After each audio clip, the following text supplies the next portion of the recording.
जय श्री राम दोस्तों। आज मैं श्री रामचरितमानस से मास पारायण का 7वां विश्राम पढ़ने जा रही हूँ। यदि वीडियो अच्छी लगे तो लाइक शेयर सब्सक्राइब जरूर करें।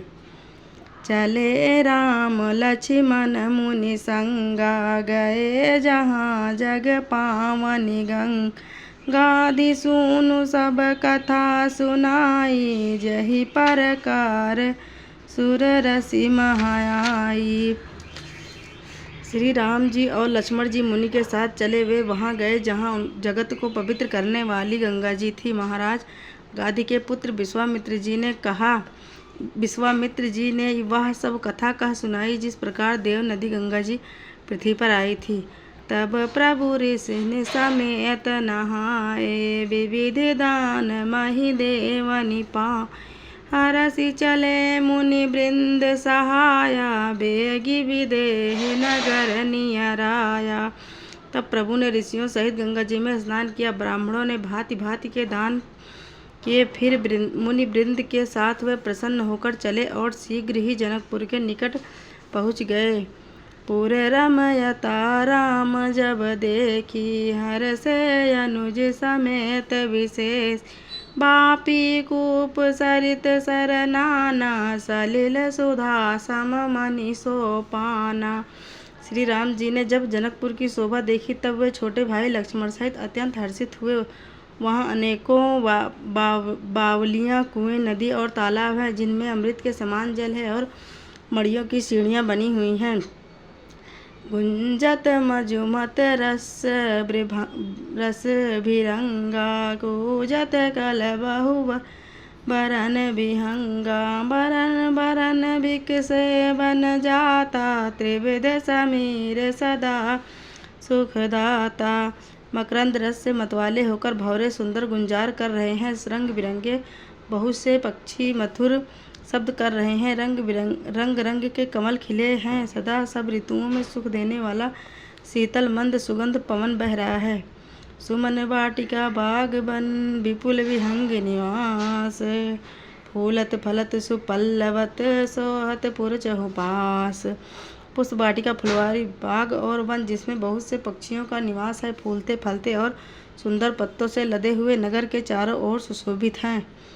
बनई न बरनत नगर निकाई, जहाँ जाई मनु तहाँ लोभा, चारु बाजारु विचित्र बारी, मणिमय विधि जनु साकर सवारी। नगर की सुंदरता का वर्णन करते नहीं बनता। मन जहाँ जाता वहीं लुभा जाता, रम जाता है।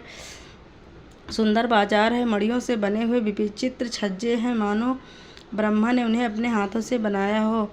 धनिक बनिक बर धनद समाना, बैठे सकल वास्तु लईना, चौहट सुंदर गली सुहाई, संतति रहाई सुगंध सिंचाई। कुबेर के समान श्रेष्ठ धनी व्यापारी सब प्रकार की अनेक वस्तुएं लेकर दुकानों में बैठे हैं। सुंदर चौराहे और सुहावनी गलियां सदा सुगंध से सींची रहती हैं। मंगलमय मंदिर सब केरे, चित्रित जनु रतिनाथ चिते, पुर नर नारी सुभग सुचि संता, धर्मशील ज्ञानी गुणवंता। सबके घर मंगलमय है और उन पर चित्र कढ़े हुए हैं जिन्हें मानो कामदेव रूपी चित्रकार ने अंकित किया है। नगर के सभी स्त्री पुरुष सुंदर पवित्र साधु स्वभाव वाले धर्मात्मा ज्ञानी और गुणवान हैं। अति अनूप जह जनक निवासु, बिथ कई विविध विलोक विलास, होत चकित चित कोट बिलोकी, सकल भुवन शोभा जनु रोकी।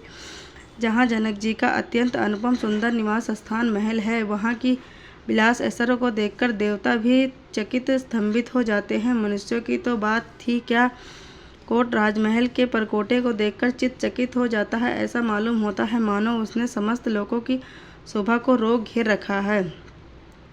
धवल धाम मणिपुरट पट, सुघटित नाना भांति, सिय निवास सुंदर सदन शोभा, किमि कहीं जाती।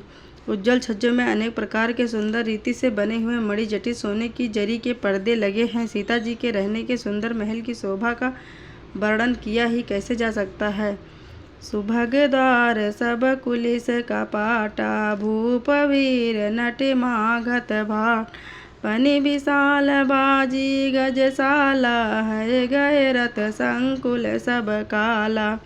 राजमहल के सब दरवाजे फाटक सुंदर हैं, जिसमें ब्रज के मजबूत अथवा हीरे के चमकते हुए किवाड़ लगे हैं। वहाँ माथत राजाओं, नटों, मगंधों और भाटों की भीड़ लगी रहती है। घोड़ों और हाथियों के लिए बहुत बड़ी बड़ी घुड़शालाएँ और गजशालाएँ, फीलखाने बनी हुई हैं, जो सब समय घोड़े, हाथी और रथों से भरी रहती हैं। सुर सचिव से नप बहु तेरे, नृप गृह सरिस सदन सबके, पुर बाहिर सर सरित समीपा, उतरे जहाँ तहाँ विपुल महीपा। बहुत से सूरवीर मंत्री और सेनापति हैं, उन सबके घर भी राजमहल सरीखे ही हैं। नगर के बाहर तालाब और नदी के निकट जहाँ तहाँ बहुत से राजा लोग उतरे हुए हैं, डेरा डाले हुए हैं। देखी अनूप एक बराई, सब सुपास सब भांति सुहा, कौशिक कहूँ मोर मनुमाना, यहाँ रहूँ रघुबीर सुजाना। वहीं आमों का एक अनुपम बाग देखकर, जहाँ सब प्रकार के सुभीत थे और जो सब तरह से सुहाना था, विश्वामित्र जी ने कहा, हे सुजान रघुबीर, मेरा मन कहता है कि यहीं रहा जाए।